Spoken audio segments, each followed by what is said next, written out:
Bonjour et bienvenue sur M-Fitness Télé. Mon nom est Charles et aujourd'hui, j'aimerais discuter avec vous de la fonction d'un elliptique pour votre cardiovasculaire, donc les pour et les contre de l'utiliser.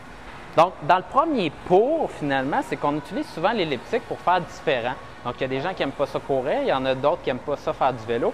Moi, en particulier, j'aime pas ça faire du vélo. Donc, vous pouvez utiliser un elliptique comme ceci. Et l'autre avantage, c'est qu'il n'y a pas beaucoup d'impact sur les articulations. Donc, ça a été la principale promotion qu'on a faite sur l'elliptique, c'est que vous n'avez pas un coût important sur vos pieds, sur vos genoux et le bas de votre dos. Lorsqu'on court, bien sûr, il y a un impact à chaque fois, tandis que l'elliptique, c'est pareil comme si vous marchiez dans les airs. À ce moment-là, ça fait un mouvement d'elliptique, donc d'où le nom de la machine elliptique, c'est parce qu'on fait un mouvement elliptique durant notre exercice. Et il n'y a pas d'impact. Donc ça peut être agréable pour les personnes qui ont des blessures musculo-squelettiques.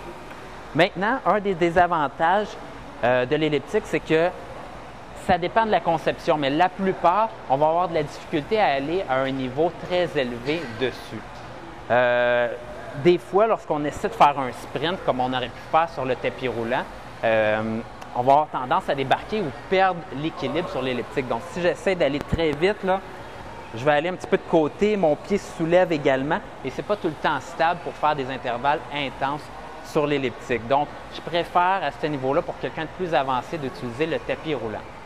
L'autre chose qui est moins agréable aussi que le tapis roulant, c'est que sur le tapis, on peut savoir exactement l'amélioration que vous avez d'une journée à une autre, d'une séance à une autre. Donc, par exemple, sur le tapis, si vous étiez à 6 000 à l'heure et que vous passez à 6,2 000 à l'heure à la séance suivante, à ce moment-là, c'est certain que vous êtes amélioré ou vous progressez d'une séance à une autre et on n'a pas de doute, le tapis roulant est précis.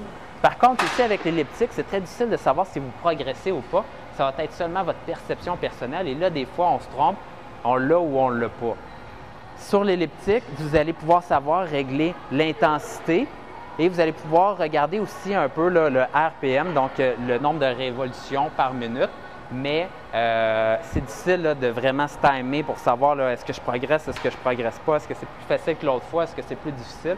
Et si c'est quelque chose qui vous concerne, moi ça me concerne avec mes clients, bien, utilisez un tapis roulant.